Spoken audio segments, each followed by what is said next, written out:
बिस्मिल्लाहिर्रहमानिर्रहीम, अस्सलाम वालेकुम viewers, a very happy good morning to all of you and welcome to Suno Pakistan. जनाब, उम्मीद करते हैं कि बिल्कुल ठीक ठाक होंगे, ज़िंदगी को एंजॉय कर रहे होंगे, उसका लुत्फ़ उठा रहे होंगे। हम अपना बड़ा ज़बरदस्त और बेहतरीन सा प्रोग्राम लेकर आपकी खिदमत में हाजिर हैं।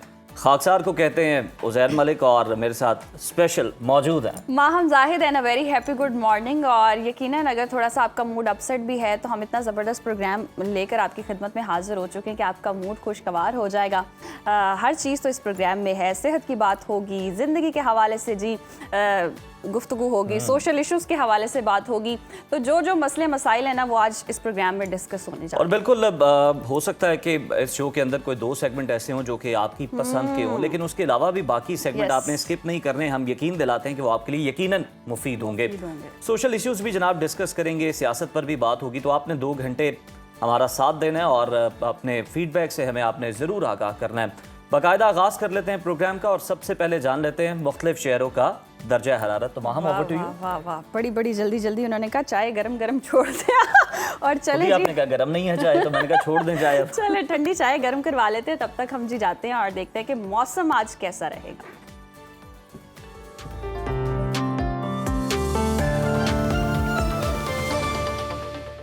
नाज़रीन, मुल्क के बेशतर हिस्सों में सर्दी ने डेरे जमा लिए हैं। कहीं यखबस्ता हवाएं हैं तो कहीं धुंध और स्मोक ने रोज़मर्रा ज़िंदगी को मफलूज कर दिया है। महकमा मौसमियात ने मुल्क के मगरबी और बालाई इलाकों में 20 से 22 दिसंबर तक तूफ़ानी बारिशों और बर्फबारी की पेशगोई की है। ताहम पंजाब, बालाई सिंध और खैबर पख्तूनख्वा के मैदानी इलाके धुंध और स्मोक की लपेट में रहेंगे। मुख्तलिफ शहरों में मौसम की क्या सूरत हाल रहेगी, आइए जानते हैं। और सबसे पहले बात करेंगे आबशारों और सब्ज़ारों की सरजमीन गिलगित बल्तिस्तान की, जहां सर्दी ने पूरी शिद्दत के साथ पंजे गाड़ लिए हैं। गिलगित के टेम्परेचर की बात करें तो यहाँ पर ज़्यादा से ज़्यादा दर्जा हरारत है 13 और कम से कम 2 डिग्री रहने का इम्कान है। जबकि स्कर्दू में हम देख रहे हैं मैक्सिमम टेम्परेचर है 8 और मिनिमम -1 डिग्री तक गिरने की तवक्को है। महकमा मौसमियात के मुताबिक आइंदा 24 घंटों के दौरान गिलगित बल्तिस्तान में मौसम शदीद सर्द और मतला जुज़वी अब्र आलूद रहेगा। और अब आपके साथ शेयर करेंगे जन्नत नज़ीर वादी आज़ाद कश्मीर का मौसम, जहां सर्दी ने पूरी आबोताब के साथ अपना रंग दिखाना शुरू कर दिया है। दारुल हुकूमत मुजफ्फराबाद लिए चलते हैं आपको। यहाँ पर हम देख रहे हैं ज़्यादा से ज़्यादा टेम्परेचर है 20 और कम से कम 9 डिग्री रहने का इम्कान है। जबकि श्रीनगर में ज़्यादा से ज़्यादा पारा है 11 और कम से कम -1 डिग्री तक गिरने की तवक्को है। मौसम का हाल बताने वालों ने आइंदा 24 घंटों के दौरान बेशतर मकामात पर बादल छाए रहने की पेशगोई की है। और नाज़रीन, अब रुख कर लेते हैं खैबर पख्तूनख्वा का और आपके साथ शेयर करते हैं KPK का मौसम, जहां बेशतर अजला में मौसम सर्द और मतला जुज़वी अब्र आलूद रहेगा। सूबाई दारुल हुकूमत पेशावर का रुख करते हैं। पेशावर में हम देख रहे हैं ज़्यादा से ज़्यादा दर्जा हरारत है 23 और कम से कम 9 डिग्री रहने का इम्कान है।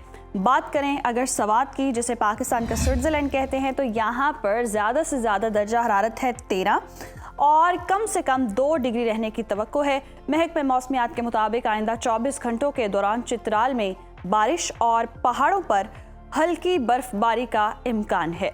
तो अब जिक्र हो जाए पाकिस्तान के सबसे बड़े सूबे पंजाब का, जहां पर हम देख रहे हैं बेशतर अजला में मौसम सर्द और मतला जुज़वी अब्र आलूद रहेगा। जबकि मरी, गलियात और गिरदोनवाह में सर्दी के साथ मतला अब्र आलूद रहने की तवक्को है। सूबाई दारुल हुकूमत लाहौर चलते हैं जी। लाहौर में हम देख रहे हैं ज़्यादा से ज़्यादा दर्जा हरारत है 22 और कम से कम 9 डिग्री रहने का इम्कान है। शहर इक़्तिदार की बात करें इस्लामाबाद यानी कि, तो यहाँ पर ज़्यादा से ज़्यादा पारा है 22 और कम से कम 9 डिग्री रहने की तवक्को है। मुल्तान का रुख करें तो यहाँ पर ज़्यादा से ज़्यादा दर्जा हरारत है 24 और कम से कम 10 डिग्री रहने की तवक्को है। महकमा मौसमियात के मुताबिक आइंदा 24 घंटों के दौरान लाहौर समेत मुतादिद मैदानी इलाकों में धुंध और स्मोक छाई रहेगी। जबकि चंद मकामात पर धुंध से हद्दे निगाह भी मुतासिर हो सकती है।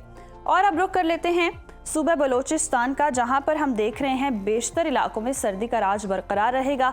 फलों के शहर कोयटा का रुख कर लेते हैं। कोयटा में ज़्यादा से ज़्यादा दर्जा हरारत है 17 और कम से कम 5 डिग्री रहने का इम्कान है।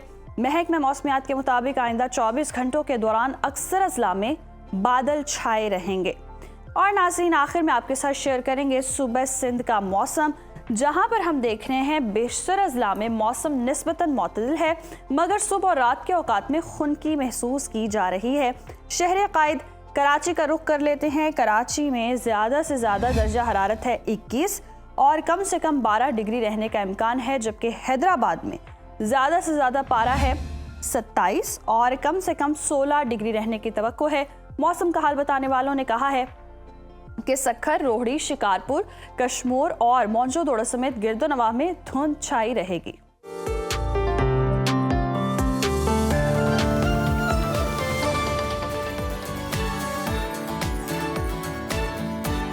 तो नाज़रीन, ये थी मौसम की सूरत हाल। आपने जाने कि मुख्तलिफ शहरों में मौसम कैसा रहेगा। एक और बहुत ही ज़बरदस्त खबर आपके साथ शेयर करते हैं। गुज़श्ता रोज़ से हम देख रहे हैं हैशटैग बहुत ज़्यादा ट्रेंड कर रहा है और वो है thank you Jinnah. Social media पर नुमाया तौर पर ट्रेंड कर रहा है, जहां सारिफीन पाकिस्तान के क़याम, आज़ादी और शनाख्त की अहमियत को उजागर करते हुए कायद आज़म मोहम्मद अली जिन्ना को खिराज अक़ीदत पेश कर रहे हैं। सोशल मीडिया सारिफीन का कहना है कि मौजूदा आलमी और इलाकाई हालात में आज़ादी की असल कदर पहले से कहीं ज़्यादा महसूस हो रही है और इसी एहसास के तहत कायद आज़म की जिद्दोजहद, कुर्बानियों और विजन को याद किया जा रहा है।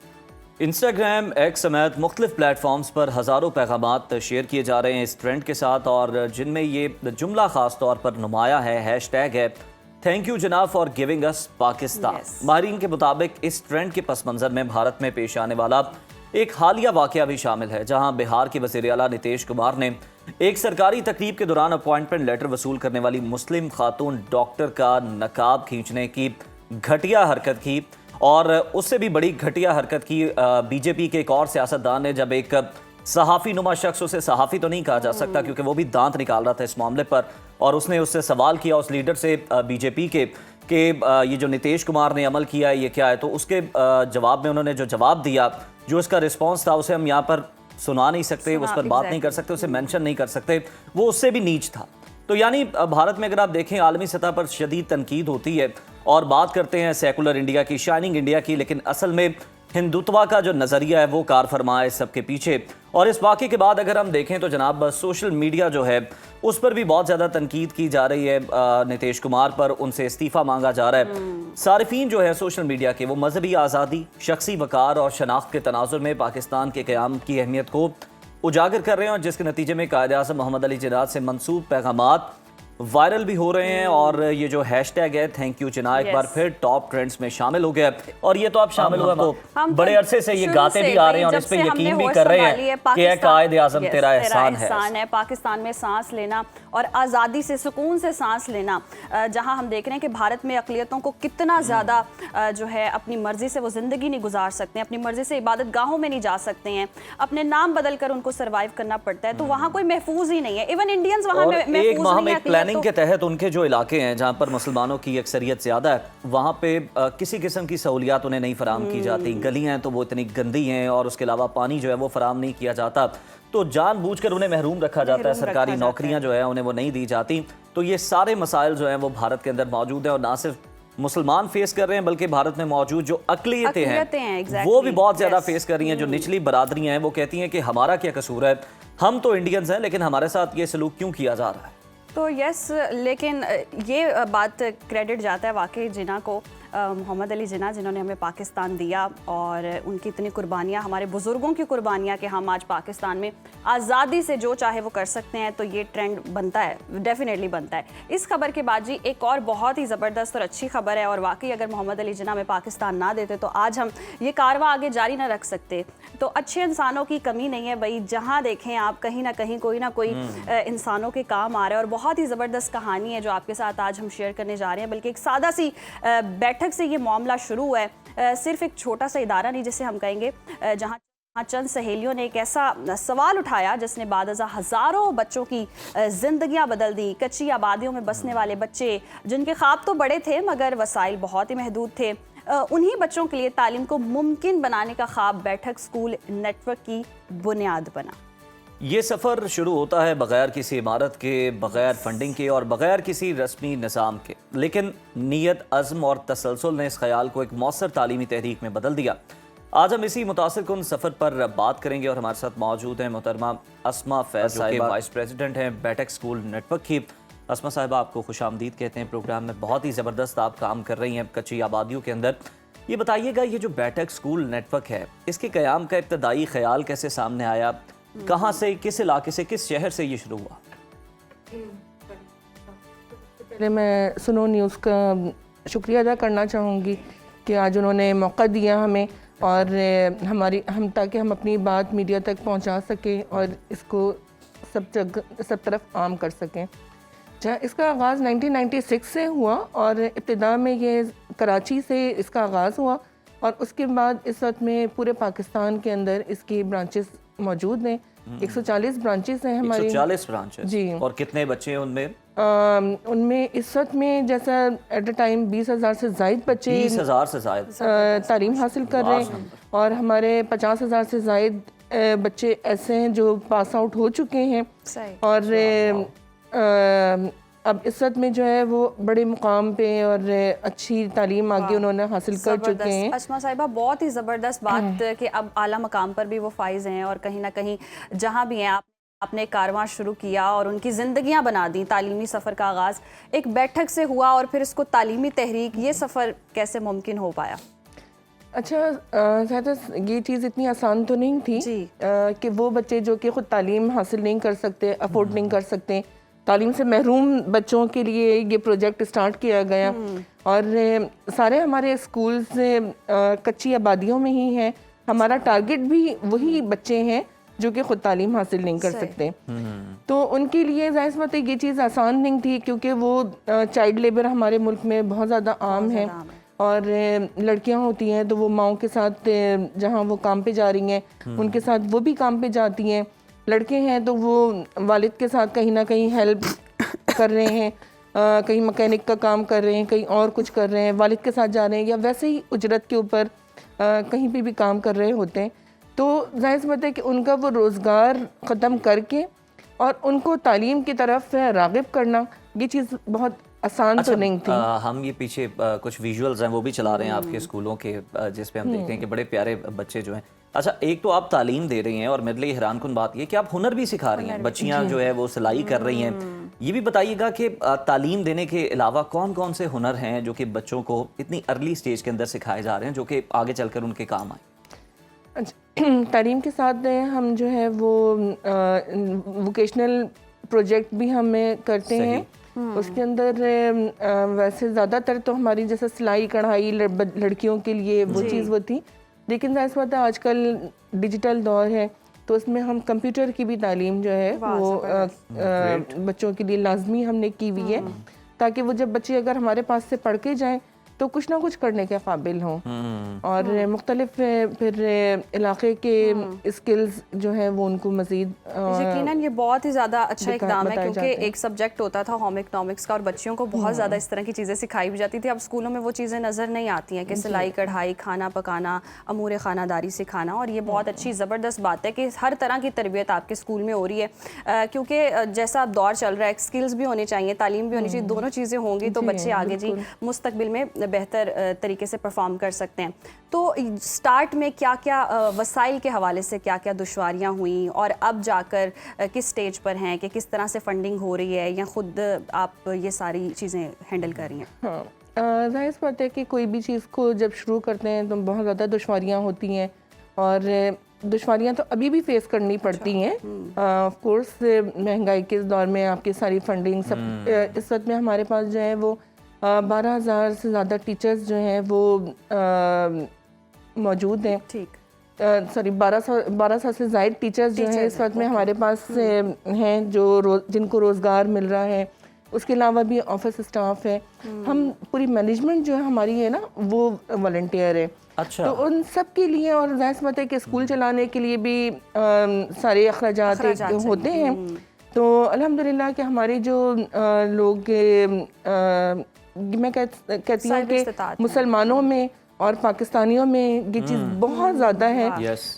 कि वो जो है वो सखावत का जज्बा बहुत रखते हैं। बहुत ज़्यादा वेलफेयर अस्मा साहिबा, करना चाहते हैं। हमें ये भी बताइएगा तो कि हमारे बहुत सारे ओवरसीज पाकिस्तानी भी जो हैं वो भी ज़्यादा पाकिस्तान में अपना हिस्सा इस तरह से डालना चाहते हैं कि वो दूर बैठे हुए हैं, कुछ पाकिस्तान को पे बैक नहीं कर पा रहे, तो वो फिर अपने डोनेशंस के जरिए और बिल्कुल जी, हम पाकिस्तान तो के और अंदर भी जो हैं पाकिस्तानी, जी। हम उनसे भी ये अपील करेंगे अपने प्लेटफॉर्म के जरिए कि वो आपका साथ दें। ये बताइएगा कि ये जो बिल्डिंग्स हैं ये रेंट पे हैं, आपकी अपनी हैं, बच्चों को क्या क्या आप प्रोवाइड करते हैं, बुक्स प्रोवाइड करते हैं, क्योंकि जिस आबादी से बच्चे आपके पास आते हैं उनमें इतनी इस्तात नहीं होती कि वो किताबें खरीद सकें, कॉपीज़ खरीद सकें, स्टेशनरी खरीद सकें, तो क्या ये चीज़ें भी आप लोग उन्हें फराम करते हैं? अच्छा, पहले जब मैं ये प्रोजेक्ट स्टार्ट किया ना 1996 में, तो उस वक्त में तो सारी यही चीज़ें थी कि सबको स्टेशनरी भी फ्री दी जाती थी, कॉपीज़ भी, बुक्स भी, यूनिफॉर्म, जूते, हर चीज़ उनको जो है वो फ्री दी जाती थी। लेकिन अब हमने जो है इस चीज़ को वो अमूमन होता था बच्चों ने किताबें फाड़ दी, झूला झूलने के लिए जो है वो रद्दी में बेच के आ गए हैं, पीछे गांव गए और वहाँ पे छोड़कर आ गए। तो ये चीजें इस तरह की बिल्कुल ठीक है, इसके लिए थोड़ी सी वो आप रख लेंगे तो वो बेहतर है ताकि वो उसको सीरियस भी लें। अच्छा, ये भी हमें बता दें लास्टली कि अगर हम देखें तो इन बच्चों को स्कूल तक लाने में क्या आपको मुश्किलात आई? मतलब ये पेरेंट्स का हाथ बटा रहे होते हैं, ये जो छोटे बच्चे होते हैं, तो घरों के बड़े भी कहा जाता है, अर्निंग कुछ ना कुछ वो कमा के हिस्सा डाल रहे होते हैं घर को चलाने में। आपने किस तरह से कन्विंस करते हैं उनके पेरेंट्स को कि वो अपने बच्चों को स्कूल भेजें? अच्छा, हमें है ना यानी कि ज़ाहिर बात है कि ये चीज़ बहुत आसान नहीं होती उनका रोज़गार ख़त्म करवा के। अभी भी जो हमारे पास बच्चे तालीम हासिल कर रहे हैं उनमें बहुत सारे बच्चे पार्ट टाइम में स्कूल से फारिग होने के बाद कहीं ना कहीं वो रोज़गार के लिए जाते हैं। और ये चीज़ इस तरह से फिर हमें वो करते हैं कि हमें ना माओ का माहाना प्रोग्राम करते हैं, उनको बुलाते हैं स्कूल में, उनको कन्विंस करते हैं।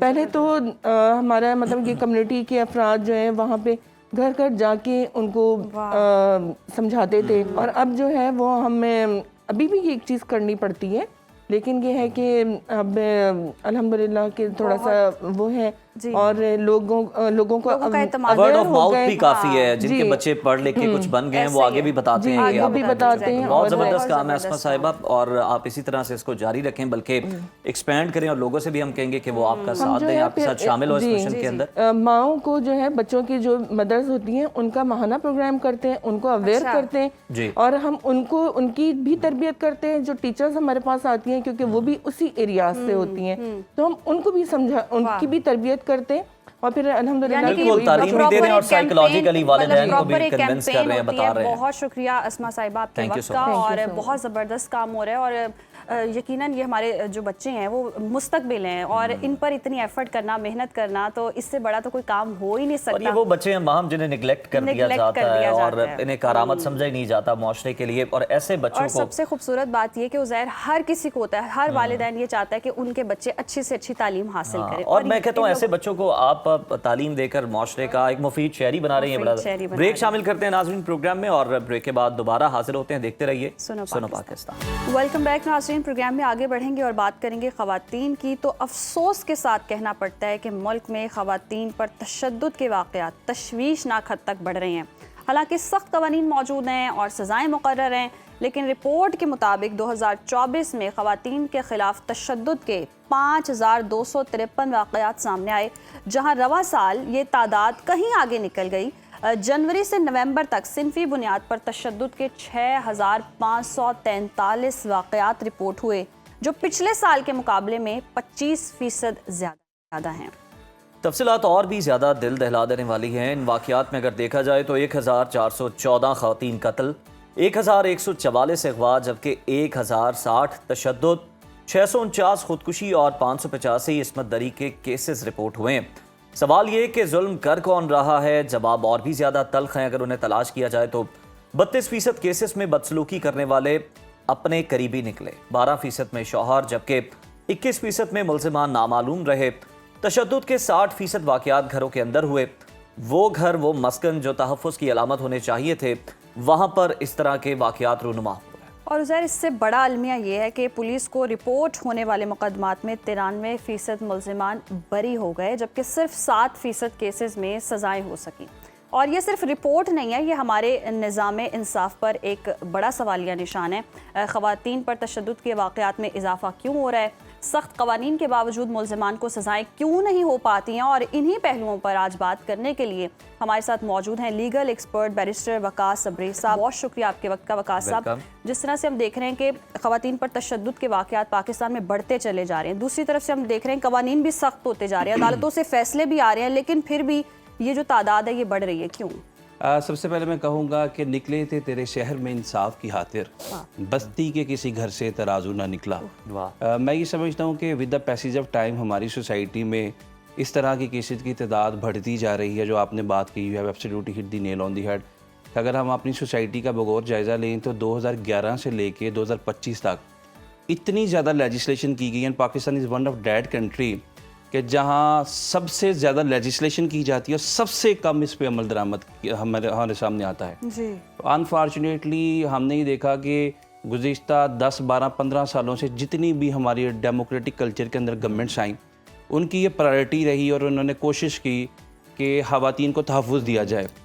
जो आपने बात की कि फैमिली की तरफ से ये सारे मामलात, हमारा मुल्क दुनिया के उन ममालिक में शुमार होता है कि जहाँ पे ख़ानदान में भी ख़वातीन को इस तरह के मामला फेस करने पड़े। कारोकारी, ऑन द प्रेटेक्स्ट ऑफ ऑनर, गैरत के नाम पे कत्ल, कुरान के साथ शादी, ख़वातीन को जिनसी तशद्दुद का सामना करना पड़ता है। तो मैं ये समझता हूँ कि जंगल के खूनहार भेड़िए भी अपनी फैमिली, अपनी कुंबे, अपने कबीले को तहफ़्फ़ुज़ देते हैं, लेकिन ये कैसे लोग हैं जो अपनी बच्चियों, अपनी बेटियों, अपनी बीवियों पे जुल्म करते हैं। तो ये बड़ी तशवीशनाक बात है। हाँ, जहाँ तक कवानीन की बात है, हमने ये देखा कि मोटरवे केस हमारे सामने आया, उसके बाद लाओ, लश्कर, बैनर्स, हकूक़ इंसानी, हकूक़ निस्वा के तहफ़्फ़ुज़ के दावेदार, ठेकेदार सब बाहर आ जाते हैं। लेकिन क्या इतने कवानीन बनने के बाद, उनको प्रोसिक्यूट करने के बाद, उनको निचली ट्रायल कोर्ट से कन्विक्ट करने के बाद क्या उनको निशान इबरत बनाया गया? क्या उनको अभी तक हैंग किया गया? लोगों को ये प्रेसिडेंट दिखाया गया कि इस तरह की दबीज़, गंदी और अकेक में सोच रखने वाले लोगों के साथ हमारी सोसाइटी, हमारा माशरा, हमारी स्टेट, हमारी रियासत क्या अंजाम उनको जो है अंजाम वकास साहब आपके सामने है। इतने सख्त कवानीन मौजूद हैं और आप बता रहे हैं कि लेजिस्लेशन में हम सबसे आगे हैं। पुलिस में अगर हम रजिस्टर्ड मुकदमात की तादाद को एक नज़र उस पर डाल लें तो 93% मुल्ज़िमान जो हैं वो बरी हो जाते हैं। इसका क्या सबब है? क्या कानून साजी में कोई खामी रह जाती है, कोई सुकम रह जाता है, या अदालतों में या फिर पुलिस के पास जब केसेस जाते हैं या फिर पैरवी नहीं हो पाती, किस स्टेज पर कमी रह जाती है? वज़ीर साहब, ये जिन केसेस का आप हवाला दे रहे हैं, आटे में नमक के बराबर ऐसे केसेस हैं जो थाने में जाकर रजिस्टर करवाए जाते हैं। जिस खातून के साथ बदसलूकी की जाती है, जिस पर तशद्दुद किया जाता है, जिस पर जुल्म किया जाता है, जिसके साथ रेप का या अटेम्प्ट टू रेप का कोई इंसिडेंट होता है, तो घर वाले हत्तुल मकान कोशिश करते हैं कि जो तुम्हारी इज्जत जो है वो गई, अगर तुम थाने कचहरियों की तरफ जाओगी तो तुम्हारी बच्ची कुछ इज्जत है वहाँ पे उतार ली जाएगा। अनफॉर्चुनेटली हमारी सोसाइटी का एक बड़ा दर्दनाक या कर्बनाक एक एलिमेंट है, या एस्पेक्ट है।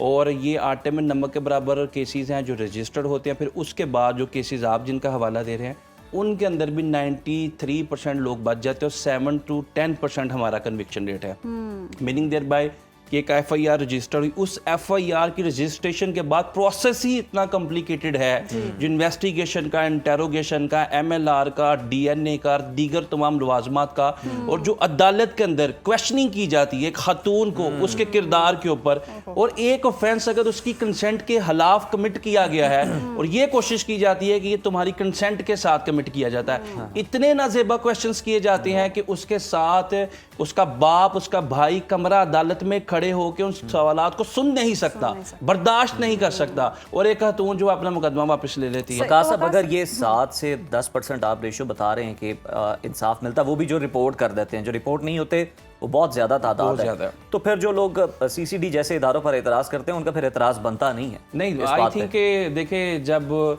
जुर्म और जुल्म सरेआम सड़कों पे किए जाते हैं, असमत दरी सड़कों पे की जाती है, तो इंसाफ भी सरेआम सड़कों पे किया जाना चाहिए, चौकों चौराहों में किया जाना चाहिए। हमने देखा कि 2021 में पाकिस्तान की तारीख में सबसे ज्यादा रेप के केसेस जो है वो रिपोर्ट किए गए, बट अनफॉर्चुनेटली हमने नहीं देखा कोई सीसीडी की तरह कोई अदारा है। मैंने आपको मोटरवे केस का हवाला दिया, वहां पे अभी जितने भी लोग कन्विक्टेड थे उसके अंदर आबिद था और दीगर जो मुल्जिमान थे, क्या उनको हैंग कर दिया गया? फिर आपने देखा कि उस्मान मिर्जा नामी एक केस था, फिर आपने नूर मुकद्दम का केस देखा, और बहुत सारे इस तरह के केस तय बतैर आप देखते आएंगे। लेकिन अनफॉर्चुनेटली जब तक आप इन लोगों को हैंग नहीं करेंगे, और हमारा लीगल प्रोसेस उसके अंदर इतनी कॉम्प्लिकेशंस हैं, इतने लूप होल्स हैं, इतनी कजियां नकाइश हैं कि इतनी कॉम्प्लिकेशंस हैं लीगल प्रोसेस में भी, और हम देखते हैं कि जितने भी बासर अफराद होते हैं और कहीं ना कहीं कवानीन मौजूद हैं, आप नहीं समझते कि ये मुआशरे की सोच ही ऐसी है जो बदलने की जरूरत है? यहाँ कवानीन आ भी जाए तो वो सोच नहीं बदली जा सकती कि बासर अफराद जो आते हैं वो जाते हैं, पैसा लगाते हैं, काम नहीं चलेगा, पूरी बुनियादें ठीक करनी पड़ेंगी। बिल्कुल ठीक करनी पड़ेंगी। डाइसी से कहा गया था कि यूके के पास अपना तहरीरी आइन मौजूद नहीं है, तो आप अपने मुल्क में रूल ऑफ लॉ को कैसे फॉलो करते हैं? तो वो कहते हैं कि हमें किसी आइन, किसी मंशूर, किसी दस्तूर की जरूरत नहीं। It has written on the hearts of people, ये लोगों के दिलों पे लिखा गया है, और लोगों को किसी कागज के टुकड़े की, मंशूर की या दस्तूर की जरूरत नहीं। इसके बरक्स पाकिस्तान के अंदर कवानीन पे कवानीन बनाए जाते हैं। जो आपने बात की, जब तक हमारे अज़हानों क़ुलूब में ये चीज़ सराहत नहीं कर जाती कि हमने लॉ अबाइडिंग सिटीजन बनना है, हमने दूसरों के राइट्स को वायलेट नहीं करता, जिस बेखंगम तरीके से ये शुतर बेमहार की तरह ख़वातीन पे जुल्म और तशद्दुद की दास्तानें या आप बीती इस मुल्क में रकम की जाती हैं, शायद दुनिया के किसी मुल्क में नजर नहीं आती। तो ये सिस्टम फिर कैसे ठीक होगा? अब आप जो ज़हर साहब ने बात की, पेचीदगी है, देखिए जो ज़हर साहब ने बात की, सीसीडी जैसे अदारे बने और ऐसे लोगों को जो हैबिचुअल ऑफेंडर हैं, जो रिपीटेड ऑफेंडर हैं, जो बार बार जुल्म करते हैं, जुर्म करते हैं, फिर विटनेसेस को हैम्पर करते हैं, एविडेंसेस को टेम्पर करते हैं, लोगों को अपना बाहसर होना दिखाते हैं, जाके बंदूकें लेके उनके सरों पे खड़े हो जाते हैं कि आप सुलह सफाई की तरफ आए, कंसिलेशन की तरफ आए, आर्बिट्रेशन की तरफ आए, थर्ड पार्टी इंटरवेंशन करते हैं। इन लोगों का वहाँ पे कला कमा करना, सदेबाब करना, इनका सफाया करना, this is only the solution of the problem, ताकि लोगों को एक मैसेज आए कि आप लोगों को इबरत का निशान बनाया जाएगा। और सीसीडी के बाद ज़हर साहब, मैं सियालकोट से बिलोंग करता हूँ, मैंने अपने पूरे डिवीजन के अंदर देखा, पंजाब के अंदर देखा कि सीसीडी के क़याम के बाद जो हम देखते थे कि कॉलेजेस के बाद, यूनिवर्सिटीज़ के बाद जो बच्चे छेड़छानी करते थे, अजराए मजाक करते, अजराए तफन्नुन करते, तो उसके अंदर बहुत बड़ा तदारुक नजर आया। इट मीन्स के एलिमेंट ऑफ डेटरेंस को अगर आप सोसाइटी में इन्फोर्स करें, इंग्लिश जूरिस्प्रूडेंस ये कहती है कि जिस मुल्क के अंदर, जिस रियासत के अंदर जुर्म करने से पहले या जुल्म करने से पहले लोगों के हाथ नहीं कांपते, उनके ज़मीन मलामत नहीं करते, उनको सरेआम चौंको चौराहे में फांसियाँ दी जाएँ, ताकि लोगों को ये मैसेज जाए कि अगर हम इस तरह की हरकत करेंगे तो कल कल हमारा लॉ हमें रिलैक्सेशन नहीं देगा, लूप होल नहीं देगा, और हमें हर सूरत ये जो मुल्क का निज़ाम है ये कॉन्विक्ट करेगा, और इस सिस्टम से बच निकलने का हमारे पास कोई रास्ता नहीं है। बेहतरीन। वकास साहब, अगर हम डोमेस्टिक वायलेंस की बात करें उसमें आप क्या समझते हैं कि जो कानून साजी है वो काफ़ी है, या कुछ और बेहतर होना चाहिए, या इम्प्लीमेंटेशन का मसला है? देखिए, implementation is one of the biggest problem in our legal system. और दूसरी चीज़ आपने जो कही, डोमेस्टिक वायलेंस बिल 2025 भी पास कर लिया गया, उसके ऊपर बड़ी तनकीद की गई, उसके ऊपर बड़ा मजाक कसे गए और बड़ी बातें की गई कि खातून को थप्पड़ मारना तो दूर, अगर मर्द उसे गाली भी देता है तो खातून उसके अगेंस्ट जो है वो FIR रजिस्टर करवाएगी, 3 साल की सज़ा है। उसके घर वालों को गाली देता है, उसकी तज़हीक करता है, अपने बच्चों को बुरा भला कहता है, उस पर प्रेशर डालता है, तो 3 साल की सज़ा रख दी गई। इट मीन्स के फैमिली लाइफ को बैलेंस करने की कोशिश की। हम अक्सर UK की USA की एग्जाम्पल्स देते हैं कि वहाँ पर किसी की मजाल नहीं कि अपनी बीवी को गाली दे, उसको घर से निकालने की धमकी दे। तो जब हम उन लोगों को as a rule of law portrait करते हैं, उन कंट्रीज को, उन ममालिक को, तो जब पाकिस्तान में इस तरह की चीज़ें आती हैं तो फिर हम क्यों कहते हैं कि हमारी सिफारिश की जाए, फलां बंदे के पास जाके हमें जो है मोटर व्हीकल ऑर्डिनेंस के अंदर कोई एग्जम्पशन लेके दी जाए, फलां को कॉल की जाए। तो आई थिंक कि हम लोग खुद ही नहीं चाहते, हमारा जो हमने माइंड मेकअप किया है स्टार्टिंग फ्रॉम आवर चाइल्डहुड, हमने इस तरह का माइंड मेकअप किया कि हमारी रियासत में जहाँ पे रिलैक्सेशन मिल सकती है, किसी चाचे का, मामे का, ताई का, जिसका भी फ़ोन करवा के हमें जहाँ पे रिलैक्सेशन मिल सकती है हम वो रिलैक्सेशन दे। शायद हम कानून को उस तरह फॉलो ही नहीं करना चाहते हैं। बिल्कुल, कानून का एहतराम करना चाहिए, और कौमें भी वही तरक्की करती हैं जो कानून का एहतराम करती हैं। बहुत शुक्रिया, बैरिस्टर वकास अब्रेज़ साहब हमारे साथ मौजूद थे और इस अहम टॉपिक पर गुफ्तगू कर रहे थे। अब एक अहम खबर है जो कि आपके साथ शेयर कर देते हैं और बड़ी दिलचस्पी है जनाब। दुनिया के अमीर तरीन शख्स एलॉन मस्क ने दौलत में एक नया रिकॉर्ड कायम किया है। फोर्ब्स के मुताबिक टेस्ला और स्पेस एक्स के मालिक एलॉन मस्क ने एक लम्हे के लिए 500 अरब डॉलर्स की दौलत हासिल की, और अभी वो तकरीबन 499.1 अरब डॉलर्स के मालिक हैं। और एलॉन मस्क की दौलत का बड़ा हिस्सा टेस्ला के हिस्से से जुड़ा हुआ है, जिनकी कीमत में इस साल 14% से ज्यादा का इजाफा हुआ। हाल ही में उन्होंने $1 अरब मालियत के टेस्ला हिस्सेस खरीदकर सरमायाकारों का एतमाद भी बढ़ाया, जबकि उनकी दीगर कंपनियों जिनमें SpaceX और X.AI की कदर में भी इजाफा देखने को मिला है। और नाज़रीन, अगर ये इजाफा इसी रफ्तार से जारी रहा तो तवक्को की जा रही है कि 2027 तक इलॉन मस्क दुनिया के पहले ट्रिलियन ईयर और 1000 अरब डॉलर्स के मालिक बन सकते हैं। और फिलहाल वो 499 अरब डॉलर्स के साथ दुनिया के दूसरे अमीर तरीन शख्स हैं, जबकि लैरी एलिसन 350.7 अरब और मार्क ज़करबर्ग जो हैं वो 245 अरब डॉलर्स के साथ तीसरे नंबर पर हैं। और अगेन उज़ैर, वही वाली बात, इतनी अमीर बातें हो रही हैं, हमसे नहीं बोला जा रहा, तो ब्रेक लेना ही बनता है। Let's take a break. Stay with us. Welcome back नाज़रीन। और जैसे कि आप सब लोग जानते हैं, शादियों का सीज़न इस वक्त उरूज पर है और हर कोई चाहता है कि उसकी स्किन जो है वो कुदरती तौर पर निखरी हो, रोशन हो और सेहतमंद नज़र आए। लेकिन सर्दियों की वजह से जी खुश्क हवा होती है, हीटर्स चल रहे होते हैं और केमिकल जो प्रोडक्ट्स हैं वो आप इस्तेमाल करते हैं, तो चेहरा जो है वो खुश्क होना शुरू हो जाता है, हाथों की जिल्द खुश्क होना शुरू हो जाती है और चमक जो है आपकी बैरूनी चमक जो स्किन की होती है वो थोड़ी मध्यम हो जाती है और इवन के पैरों की एड़ियाँ भी फट जाती हैं। तो ये जो मुझे लगा आप एड़ियों पे कोई मीन भी बताएंगी कोई नहीं है, बनी हुई। ऐसी तो कोई जनाब, आज हम बात करेंगे कि कैसे कुदरती और केमिकल फ्री तरीकों से आप अपनी स्किन को महफूज, मुलायम और ग्लोइंग रख सकते हैं। और वो छोटे मगर मौसर इकदाम जो घरेलू रेमेडीज़ हैं जिनके मुस्तकिल इस्तेमाल से बेहतरीन नताइज हासिल हो सकते हैं। तो ये सब कुछ जान लेते हैं। हमारे साथ मौजूद है मारूफ हर्बलिस्ट नैयर आपा। नैयर आपा, खुश आते हैं आपको शो में। शुक्रिया बहुत। नैयर आपा, ये कुदरती अज्जा से जो तैयार उपटन हैं या दीगर जो प्रोडक्ट्स होती हैं, तैयार की जाती हैं, ये क्यों ज़्यादा महफूज और मौसर समझी जाती हैं आपकी स्किन के लिए? स्किन फ्रेंड है, जाहिर सी बात है। बिल्कुल ये इसी तरह से मैं मिसाल दूंगी कि जिस तरह से जो है वो हर्बल रेमेडीज़ वगैरह कोई भी कर रहे होते हैं या कोई हिकमत की जो है वो हम मेडिसिन ले रहे होते हैं, तो वो ज़्यादा जो है ना वो यही बड़े बूढ़ों से जो है वो सुनने में आता था कि चलो अगर इसका कोई फ़ायदा नहीं तो नुकसान तो नहीं होगा। तो एलोपैथिक जो मेडिसिन हैं आप देखें कि उनके साइड इफ़ेक्ट्स भी जो है वो काफ़ी ज़्यादा सामने आते हैं, लेना मजबूरी होती है।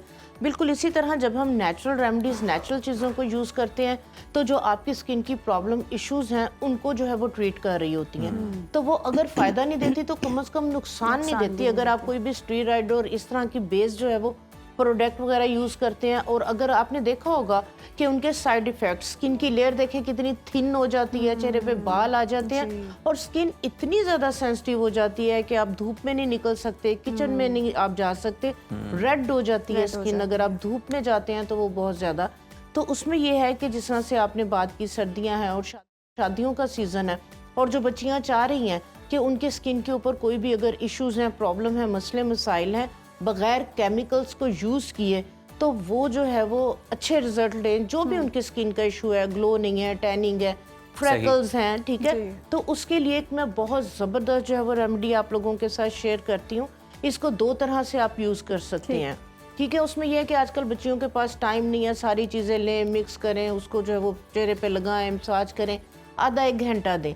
आप क्या करें कि आपको मैं एक जो है वो एक्सट्रैक्ट, इन सारी हर्बल, एक तो पाउडर आता है ना, एक इसका जो है वो एक्सट्रैक्ट जो कि एक सीरम फॉर्म में होगा, ये आप बना के रख लें। आपको कोई ज़रूरत नहीं है कि आप पहले मिक्स करें, मुंह पे लगाएं, मसाज करें और धोएं। आप सिंपल ये वाला एक्सट्रैक्ट फेस पे लगाएंगे, आपको वही रिजल्ट मिलेंगे जो एक उपटन के मिलते हैं। सही।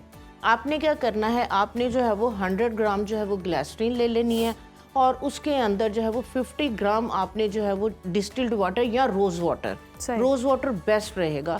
तो 100 ग्राम ग्लिसरीन, 50 ग्राम 100 ग्राम आपने जो है वो ग्लिसरीन और 50 ग्राम उसके अंदर रोज़ वाटर, बस ये 2 चीज़ों को आपने लेके 1 चाय की चम्मच इसमें आपने ऑर्गेनिक हल्दी डाल देनी है, थोड़ी सी इसके अंदर आपने गुलाब की पत्तियां डाल देनी है, 1 चाय की चम्मच आपने इसमें मुलट्ठी का पाउडर डाल देना है, 1 चुटकी इसके अंदर जो है वो दालचीनी का पाउडर और 1 चुटकी ही इसके अंदर लौंग का पाउडर, सही, ठीक है। और अगर आपके बहुत ज़्यादा आप आइस के लिए बना रहे हैं तो इसी के अंदर आपने जो है वो कॉफ़ी आपको पता है इसमें कैफीन है और ये आई जोन की डार्क सर्कल्स के लिए बेहतरीन जो है वो कॉफ़ी है। जबरदस्त। तो ये आपने जो है अगर फेस के लिए बनानी है तो आप कॉफ़ी भी ऐड कर सकते हो, नो इशू, नो प्रॉब्लम। उसका डेलिकेट जो स्किन है, ठीक है, उस पर बहुत आउटस्टैंडिंग रिजल्ट आता है। ये आप इसके अंदर डाल के तो इसको आप थोड़ा सा गर्म पानी के अंदर रखेंगे, ये सारी हर्ब्स जो है वो ग्लिसरीन और रोज वाटर में इन्फ्यूज हो जाएगी। सही। ठीक है, इसके बाद इसको बेशक इसी में पड़ा रहने दें इन चीज़ों को, नहीं तो 2 या 3 दिन के बाद इसको स्टेन कर लें। ये आपका एक सीरम सा बन जाएगा। आपने बाजार जाना है, आपने मेकअप वगैरह करना है, आप क्या करें, वॉश्ड फेस पे इसके चंद ड्रॉप्स लेके पूरे फेस पे लगा लें। देखिए उपटन का जो एक मेन जो था ना, वो एक इंग्रेडिएंट हल्दी।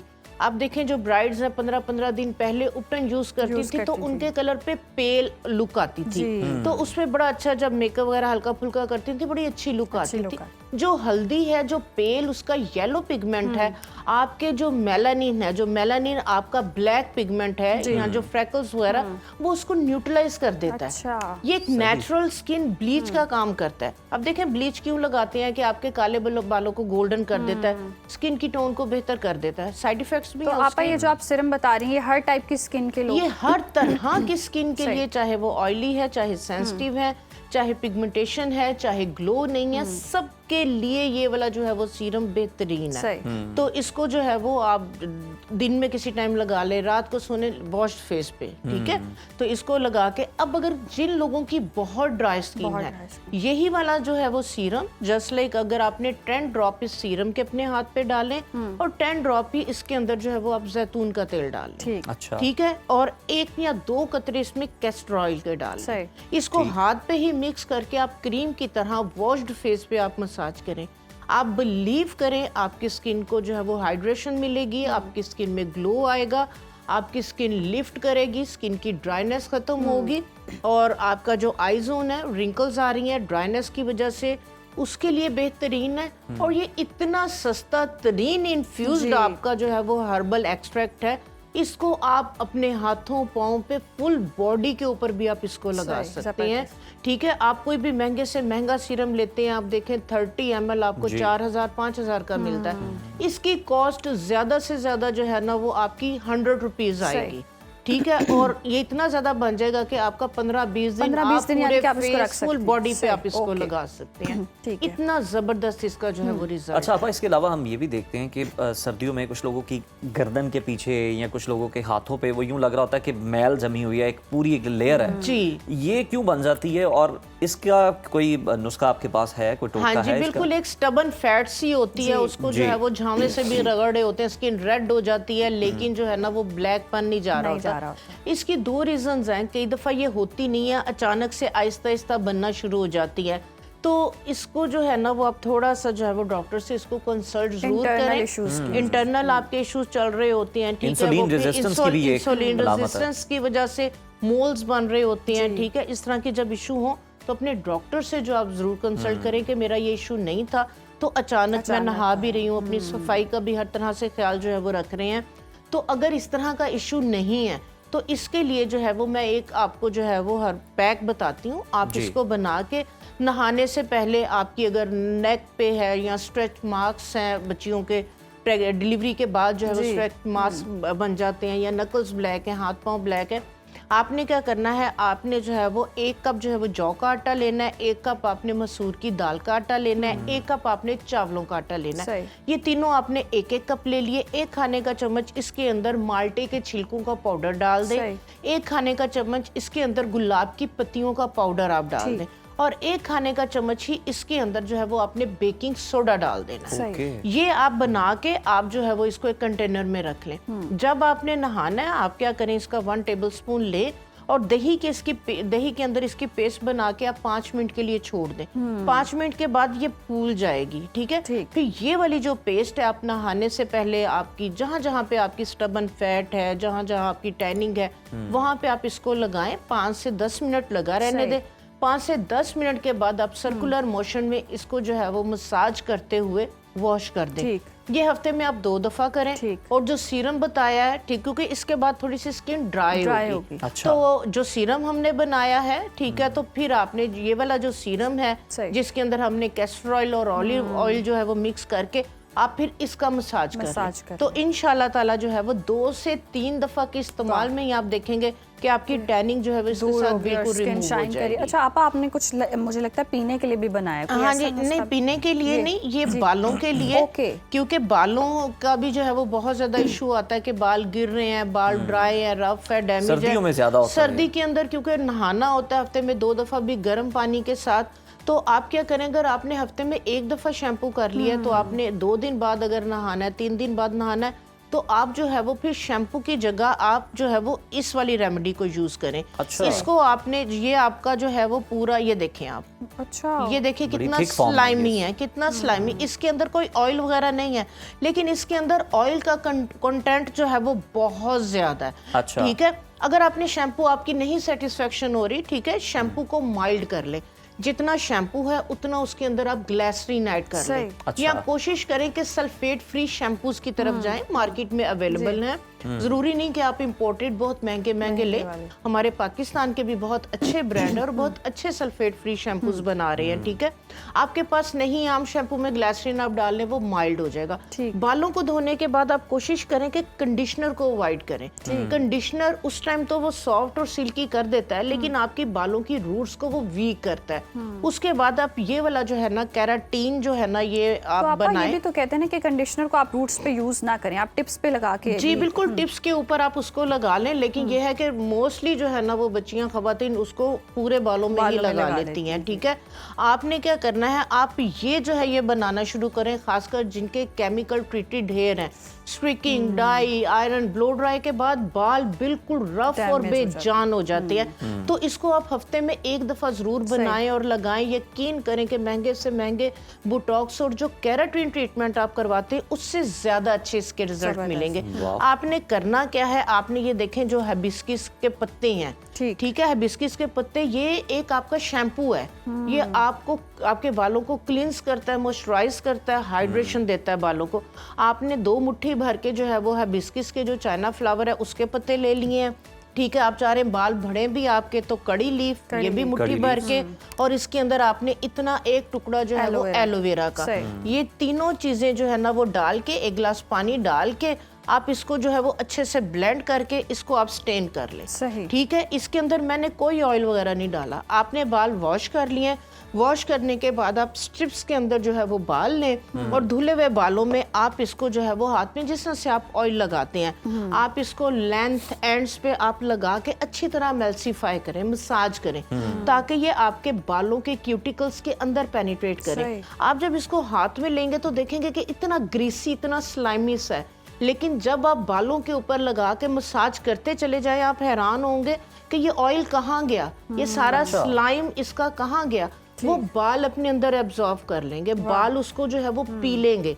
और ये बालों की एक हम जिस तरह से गाजर का या चुकंदर का जूस बड़े खुश होके पीते हैं ना, और मेंटली सेटिस्फेक्शन होती है कि ये हमें जो है वो इसमें आयरन भी है, विटामिन भी है, मिलेगा। इसी तरह जब ये बालों पे लगाएंगे तो बाल इतने हैप्पी, इतने खुश होंगे कि मुझे जिस चीज की जरूरत थी मुझे वो चीज नेचुरली मिल खुराक रही है। जो है वो नेचुरली। यहाँ बहुत शुक्रिया आपा आपके वक्त का, और ये सारे नुस्खे जो हैं वो आप जरूर अपनाएं। शादियों का सीजन है, आपकी जिल्द भी बहुत जबरदस्त होगी, बाल भी हेल्दी होंगे, और आपके जितने मसाइल हैं वो सारे, और महंगी जो प्रोडक्ट्स हैं उनसे भी आपकी जान छूट जाएगी। तो प्रोग्राम में आगे बढ़ते हुए एक खबर शामिल कर लेते हैं नाज़रीन। पाकिस्तानी फिल्म और टीवी के नामवर अदाकार अली एजाज को मद्दाहों से बिछड़े 7 बरस बीत गए हैं। अली एजाज 1941 में लाहौर में पैदा हुए और अपने बचपन के दोस्त मारूफ मज़ाहिया अदाकार मुनव्वर ज़रीफ़ के ज़रिए फ़नून लतीफ़ा की दुनिया में कदम रखा।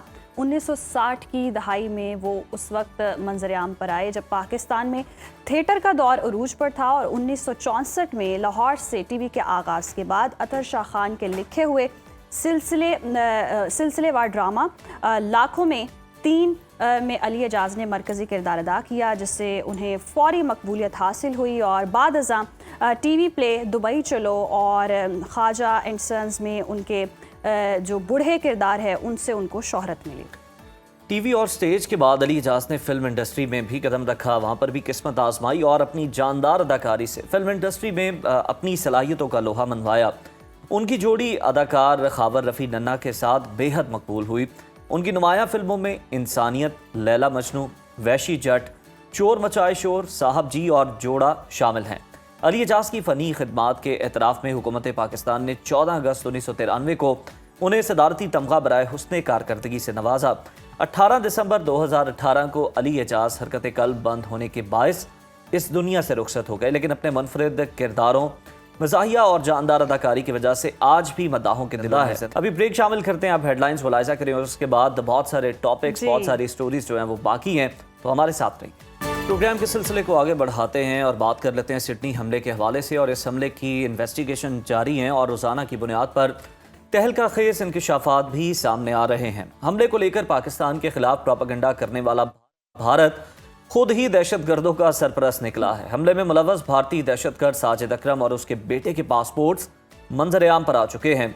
भारतीय निजात दहशतगर्द का पासपोर्ट 24 फरवरी 2022 को भारतीय एम्बेसी ने 10 साल के लिए जारी किया, यानी भारत को पहले दिन से हमलावर की शहरियत का मुकम्मल इल्म था। और इसके बावजूद जी भारतीय हुकाम ने जानबूझकर हकीकत छुपाई और अपने मीडिया को पाकिस्तान पर इल्ज़ाम तराशी के लिए खुली छूट दी। सिडनी हमले के फ़ौरन बाद भारतीय मीडिया ने रिवायती हथकंडे इस्तेमाल करते हुए हमलावर को पाकिस्तानी करार देने की मज़मूम कोशिश की, लेकिन नाकाम रहे और मकसद सिर्फ एक ही था, जो पाकिस्तान को आलमी सतह पर बदनाम करना था। गैर मुल्की जरीदे दी गार्डियन के मुताबिक ऑस्ट्रेलिया 2020 में भारतीय खुफिया एजेंसी रॉ के 2 अहलकारों को मुल्क बदर कर चुका है, जिन्हें जासूसों के गठजोड़ का हिस्सा करार दिया गया। और माहिरीन के मुताबिक नाजरीन, सिडनी हमले में मुलव्वस अनासर का ताल्लुक भी रॉ से हो सकता है और सज्जाद अकरम का भारतीय पासपोर्ट पर फिलिपाइन सफ़र उसकी वाज़े मिसाल है। उधर सोशल मीडिया पर भारत, अफगानिस्तान और कलादम TTP से मुंसलिक अकाउंट्स ने मिलकर पाकिस्तान के खिलाफ मुनज़्ज़म और बाकायदा मंसूबे के तहत प्रोपेगेंडा मुहिम चलाई। ताहम मुस्तनद आलमी मीडिया ने ऑस्ट्रेलियाई पुलिस की तहकीकात के हवाले से वाज़े किया कि हमलावर भारतीय शहर हैदराबाद से था। जी बिल्कुल, और सिडनी हमले से मुतालिक ताज़ा तरीन सूरत हाल जानने के लिए हमारे साथ हैं मेलबर्न ऑस्ट्रेलिया से सुनो न्यूज़ के नुमाइंदे अरसलान जावेद, और उसके बाद मज़ीद गुफ्तगू को आगे बढ़ाएंगे और अब्दुल्ला हमीद गुल से भी गुफ्तगू करेंगे। सबसे पहले अरसलान, आपकी जानिब आएंगे, कहिएगा सिडनी हमले से मुतालिक अभी तक ताज़ा तरीन क्या पेशरफ्त सामने आई है? देखें, ताज़ा तरीन अपडेट की अगर बात की जाए तो इस तहकीकात का दायरा कार जो है वो वसी कर दिया गया है। इससे फ़िलिपीन हुकाम से भी रब्ता किया गया है कि वहाँ पे जो 1 महीना स्टे किया गया है उसमें क्या इनकी सारी जो है वो वहाँ पर मूवमेंट रही। तो उस हवाले से फ़िलिपीन गवर्नमेंट की तरफ से, क्योंकि कुछ मीडिया आउटलेट्स की तरफ से ख़ुसूसन भारत की तरफ से ये कहा गया कि वहाँ पर जो है वो दाश के जो है वो सेल हैं और वहाँ पर ट्रेनिंग होती रही है। तो फ़िलिपीन हुकाम ने सख्ती से उस बात की तरदीद की है कि फ़िलिपीन में ऐसा कुछ नहीं है। अलबत्ता वो ऑस्ट्रेलियाई हुकाम के साथ मुकम्मल राब्ते में है और उनको यहाँ की तफसीलात जो है वो फ्राहम कर रहे हैं। वहीं पे अगर अपडेट की जाए, बात की जाए, नवीद अकरम जो जख्मी थे वो कोमा से बाहर आए हैं, तो अब पुलिस ने उनके ऊपर चार्जेस लगाए हैं। तो 59 के करीब चार्जेस हैं जो उन पर लगाए गए हैं, जिसमें से 15 लोगों को कत्ल करने के चार्जेस लगाए गए हैं। उसके अलावा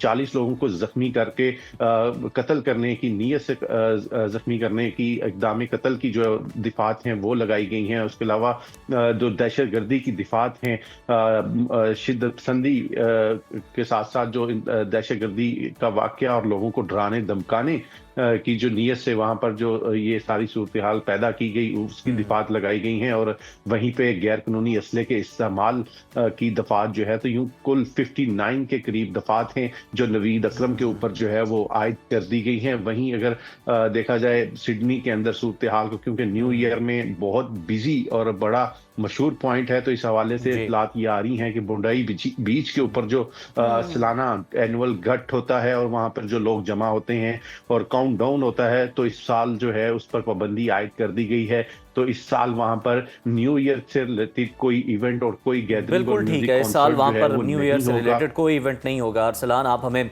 अपडेट्स दे रहे थे इस केस से मुतालिक, आपका बहुत शुक्रिया। मौजूद हैं तहरीक जवानाने पाकिस्तान के चेयरमैन अब्दुल्ला हमीद गुल साहब, उन्हें शामिल गुफ्तगू करते हैं। बहुत शुक्रिया अब्दुल्ला हमीद गुल साहब आपके वक्त का। सर, अगर हम देखें इस वाक़े को, तो फ़िलिपाइन के जो हुकाम है ऑस्ट्रेलियन हुकाम से राब्ते में है और वो ये कह रहे हैं कि जनाब हमारे यहाँ पर कोई ऐसे कैंप्स मौजूद नहीं हैं।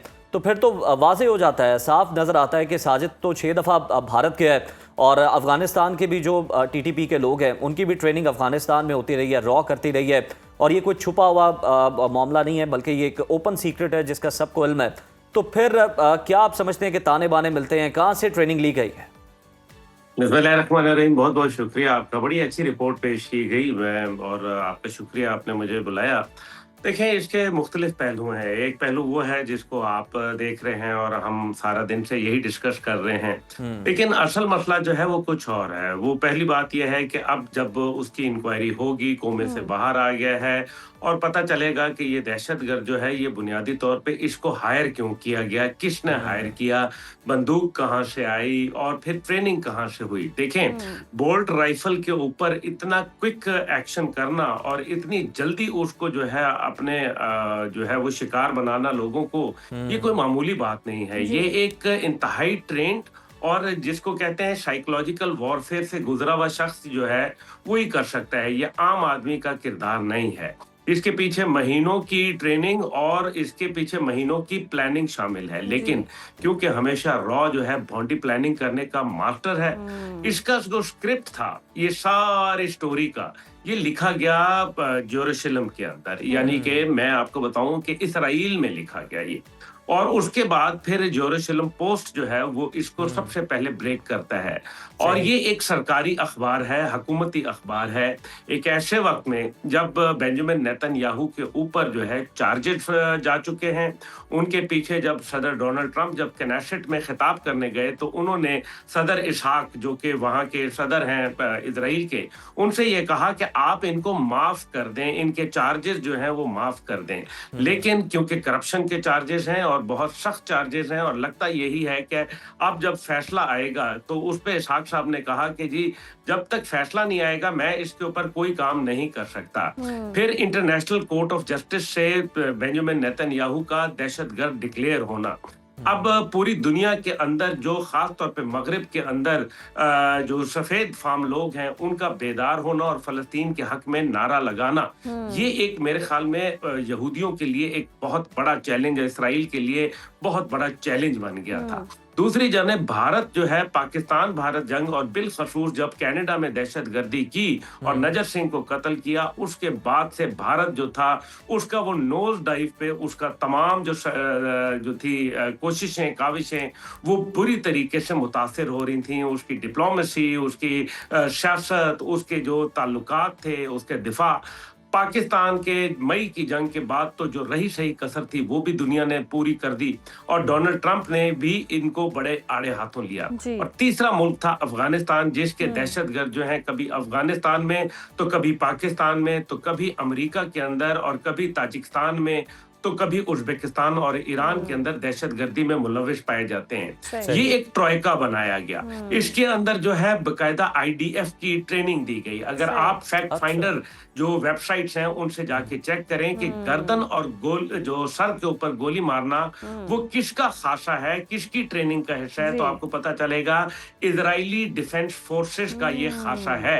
ये मैं नहीं कह रहा, ये आप फैक्ट फाइंडिंग में चेक कर लें, क्योंकि बोल्ट राइफल से गर्दन और सर में गोली मारना ये कोई मामूली बात नहीं है, खास तौर पे इतना ट्रेंड आदमी जो है। इसका मतलब ये है कि जिस तरह बता रहे हैं ये सारा गठजोड़ है और प्री प्लान्ड है और स्क्रिप्टेड है और भारत तो स्क्रिप्ट लिखने का माहिर है, तो फिर इतने भोंडे स्क्रिप्ट लिख क्यों रहा है, अपना नुकसान पे नुकसान करवा रहा है, तो फायदा किस चीज का ये लेना चाह रहा है, इस तरह की साजिशें कर क्यों रहा है? फिर ये साजिशें, इसीलिए मैं यही गुजारिश कर रहा था कि इस सारे को मकसद उनका ये था कि एक तीसरा बंदा भी था इसके अंदर, जो अभी आपको वक्त के साथ पता चलेगा, जिसने दूसरे आदमी को मार डालना था, या पुलिस, वो ये सोच रहे थे कि पुलिस उसको मार देगी, लेकिन अगले ने जो है वो सरेंडर कर दिया। जब सरेंडर कर दिया तो इनका सारा भांडा फूट गया। वरना तो था ये कि यहूदी कहेंगे कि देखो यहूदियों का फंक्शन था, मुसलमान ने गोली चलाई, तो असल में तो इस्लामोफोबिया है। भारत ये कहता है कि जनाब ये पाकिस्तान का किया धरा है और अफगानिस्तान और भारत जो सोशल मीडिया प्रोपेगेंडा माहिर हैं वो ये काम करते और पाकिस्तान पे मुद्दा आ जाता। लेकिन और फिर इसका मकसद एक और भी था। बेंजामिन नेतन्याहू ने यह भी कहा था, आपको याद है, कि मैं पाकिस्तान के पास न्यूक्लियर हथियार नहीं देखना चाहता और मैं हमला करूंगा पाकिस्तान पे। ये हमले का जवाब था दुनिया के सामने कि कि जनाब देखो भारत ने तो हमला करके देख लिया, कुछ फायदा नहीं हुआ, मुंह की खानी पड़ी।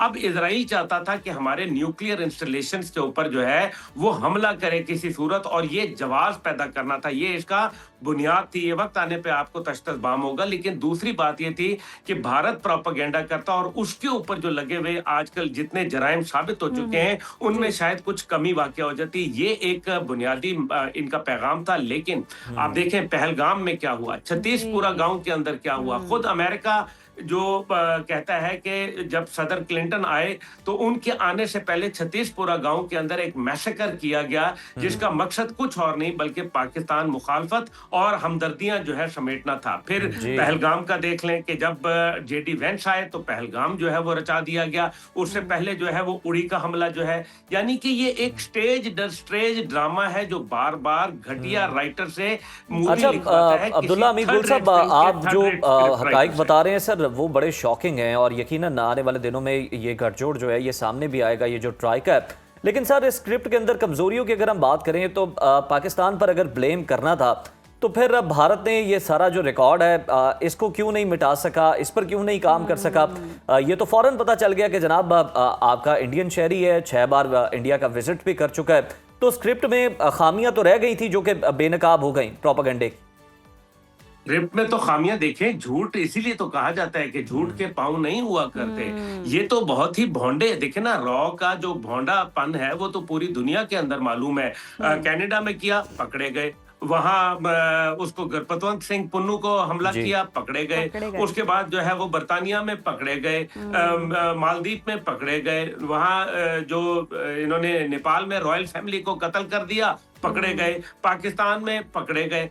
तो ये तो इनका हमेशा से तरीका ये, इसी वजह से तो ये देखे ना, ये कौवा चला हंस की चाल अपनी भी भूल गया।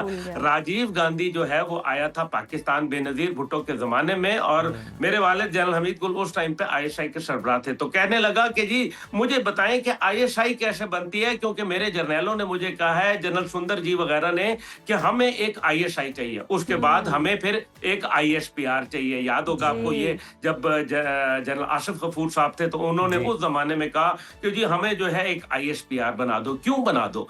क्योंकि हम लोग जो हैं वो माशाल्लाह प्रोफेशनल लोग हैं, लेकिन हम सच की बुनियाद पे चलते हैं, वो झूठ की बुनियाद पे चलते हैं। उनका प्रोपेगेंडा बेस्ड ओरिएंटेड होता है, हम सच्चाई के ओरिएंटेड होते हैं। तो ये दोनों में बहुत बड़ा तजाद है। और बिल्कुल दुरुस्त फरमाया अब्दुल्ला साहब के सच की यही खूबसूरती कि उसने सामने आना ही आना है और झूठ का जो है वो भांडा फूटता ही फूटता है। और भारत जिस तरह से स्क्रिप्ट लिख रहा है, और बैरून मुल्क हम अगर देखें तो इनकी सारी खुफिया साजिशें बेनकाब होना शुरू हो चुकी हैं। तो फिर भारत का फ्यूचर क्या बचता है पीछे? भारत जो है उसको ये शक पड़ चुका है कि उसको जल्द या तो दहशत गर्दों को मदद करने वाला मुल्क करार दिया जाएगा, क्योंकि अब भारत जो है वो अपनी दहशत गर्दी को सिर्फ आरएसएस, जो कि राष्ट्रीय स्वयं सेवक संघ, जो एक परिवार है जिसके अंदर 19 मुख्तलिफ जो है वो संघ परिवार के जो है रुकन मौजूद हैं, वो एक दहशत गर्द तंजीम के तौर पर चलता है। अब आप देखें कि जो उसका जो बुनियादी बंदा था उसका नाम था नथुराम गॉडसे। नथुराम गॉड से जब मरा तो उसने कहा मरते हुए कि मेरी जो अस्थियां हैं, यानी कि जो मेरी लाश को जला के तुम करोगे, वो तब तुम उसको दरिया सुपुर्द करना। और किस दरिया सुपुर्द करना? सिंध रिवर के सुपुर्द करना, तब जब पाकिस्तान जो है वो हम कब्जा कर लें दोबारा। ये आप जरा इनकी सोच को देखें। इसके बाद जो है वो उनकी नेशनल असेंबली बनती है, अभी ताजा नरेंद्र मोदी उसका इफ्तिताह करता है, उस पर अखंड भारत का नक्शा जो है वो जारी किया जाता है, बाकायदा लगाया जाता है कि ये अखंड भारत है। तीसरी जानिब जो है इजराइल को देखें, वो ग्रेटर इजराइल का नक्शा लेके आता है। 2 मुल्क हैं जो दुनिया में अपनी सरहदों को भी जो है वो बढ़ाना चाहते हैं। इनकी दहशत गर्दी किसी से छुपी डुपी नहीं है। बिल्कुल अब्दुल्ला अमीर गुल साहब, इनका एक्सपेंशन का माइंडसेट है बिल्कुल। और सर हमें लास्टली जरा ये बता दीजिएगा कि हम पे जो अटैक किया गया, जो बयानिए के हवाले से सबसे पहले इसराइल ने यरूशलेम पोस्ट ने आगाज़ किया, फिर इंडिया भी इस पर शामिल हुआ, फिर अफगानिस्तान से भी कुछ अकाउंट से जो कि पाकिस्तान के खिलाफ बयानियाँ बनाते रहे। सारे वाक़े के बाद इनसे हमें निमटने के लिए क्या करने की ज़रूरत है आपके ख्याल? मेरा ख्याल है कि वो अल्लाह ताला हमें प्रोटेक्ट करता है, इसमें कोई शक व शुबा नहीं है। हम अल्हम्दुलिल्लाह मेरे ख्याल में कलमा गो लोग हैं। लेकिन दूसरी जानिब बात यह है कि हमें अब इंटरनेशनल कम्युनिटी को एड्रेस करना पड़ेगा, क्योंकि अभी जो भी है लोगों ने इसके ऊपर मजम्मत की है, लेकिन किसी ने ये मजम्मत नहीं की कि तुमने पाकिस्तान पर झूठा बयानिया क्यों लगाया। क्या इसराइल को, भारत को, अफगानिस्तान को सरकारी सतह पर माफी नहीं मांगनी चाहिए पाकिस्तान से?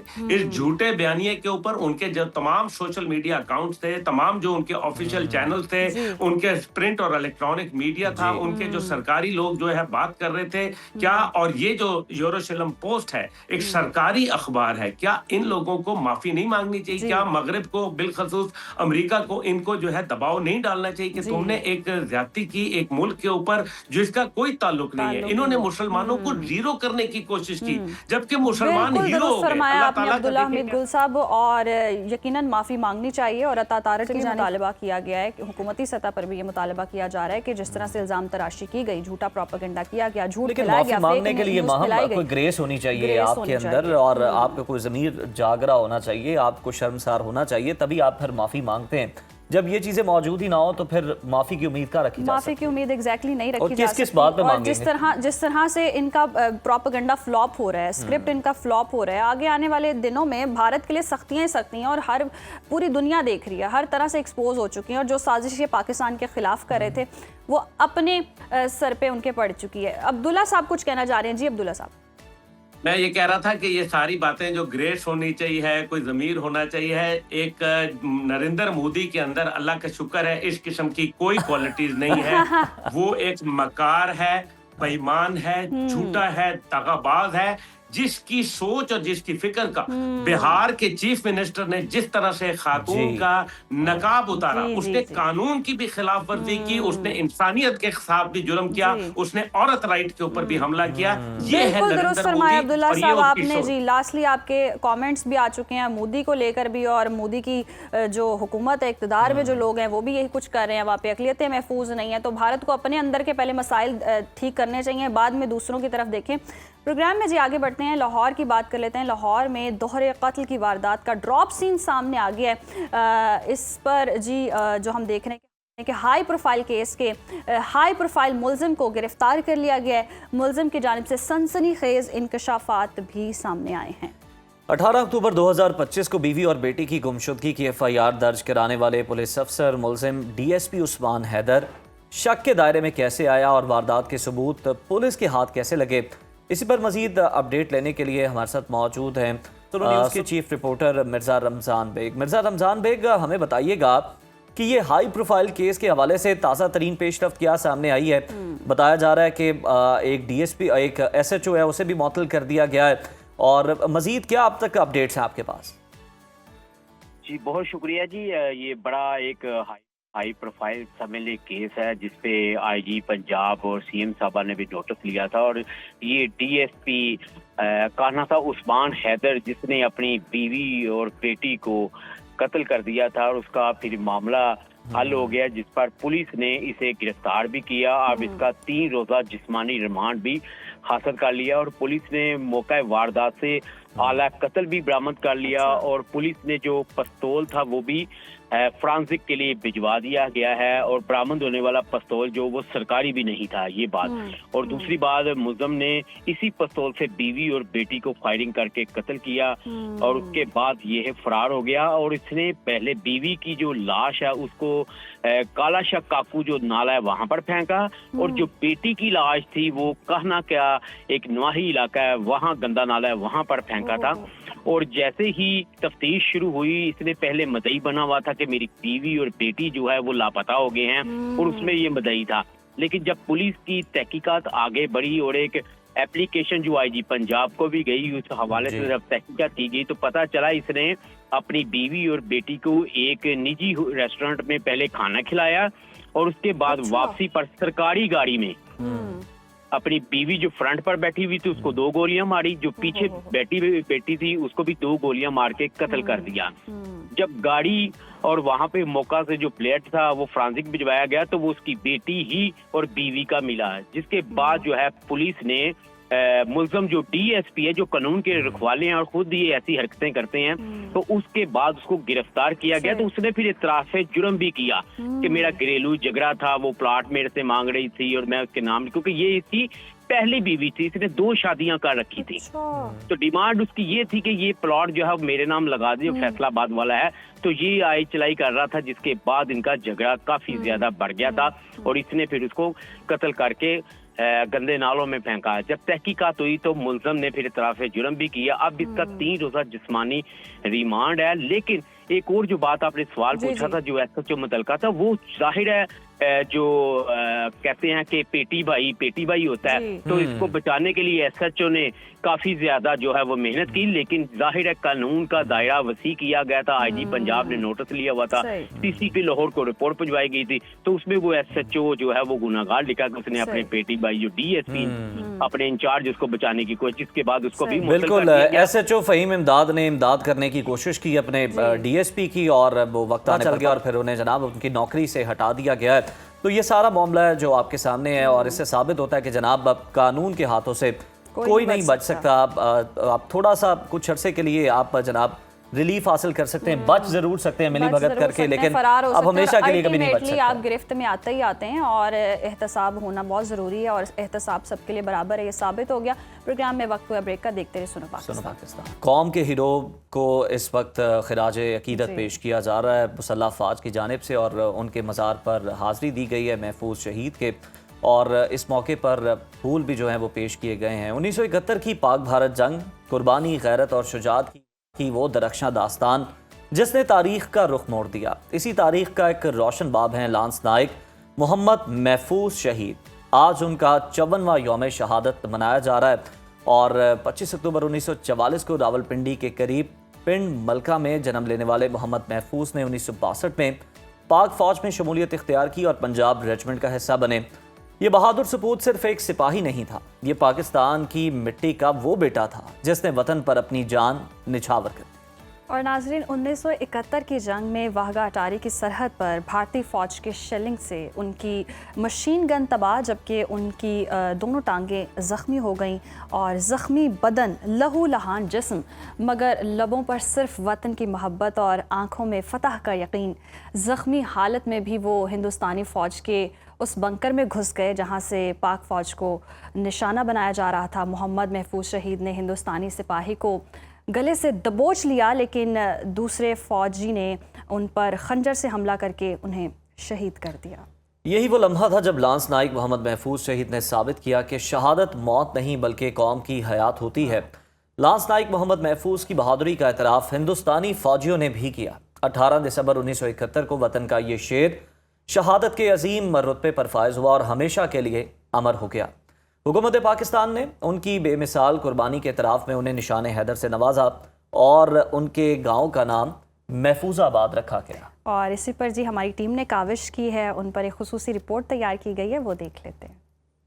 लांस नाइक मोहम्मद महफूज शहीद निशान हैदर 25 अक्टूबर 1944 को जिला रावलपिंडी के गांव पिंड मलका में पैदा हुए। 8 मई 1963 को पाकिस्तान आर्मी की पंजाब रेजिमेंट में शमूलियत इख्तियार की। लांस नाइक मोहम्मद महफूज शहीद दीनों दुनिया में एक मिसाली किरदार के हामिल थे। 1971 की जंग में लांस नाइक मोहम्मद महफूज शहीद वागा अटारी सेक्टर में ऑपरेशन का हिस्सा थे। 17 दिसंबर की रात हदफ के हसूल के दौरान आपकी कंपनी को शदीद मज़ाहमत का सामना करना पड़ा। दुश्मन की पोजीशन तकरीबन 70 मीटर के फासले पर थी। नतीजतन पेशकदमी रोकना पड़ी। दुश्मन की भारी गोलाबारी के सबब आपकी लाइट मशीन गन तबाह हो गई। आपने एक शहीद साथी की मशीन गन संभाली और इस हिंदुस्तानी मशीन गन को निशाना बनाया जिसने आपकी कंपनी की पेशकदमी रोक रखी थी। इस दौरान आप शदीद जख्मी हो गए और आपकी मशीन गन भी नाकारा हो गई। आपने हिम्मत न हारी और आगे बढ़कर भारतीय मशीन गनर की गर्दन दबोच कर इसे हलाक कर दिया। मोर्चे में मौजूद दुश्मन के सिपाहियों ने संगीन वार करके आपको शहीद कर दिया। आपकी जुर्रत और दलेरी का एतराफ हिंदुस्तानी कमांडर लेफ्टिनेंट कर्नल पुरी ने इन अल्फाज में किया। मैंने अपनी पूरी पेशावराना जिंदगी में ऐसा बहादुर इंसान नहीं देखा। अगर ये मेरी फौज में होते तो मैं उनका नाम बहादुरी के आला तरीन एजाज के लिए तजवीज करता। बिलाशुबा लांस नाइक मोहम्मद महफूज शहीद का यौम शहादत अफवाज पाकिस्तान की मादर वतन के लिए दी जाने वाली कुर्बानियों का मजहर है।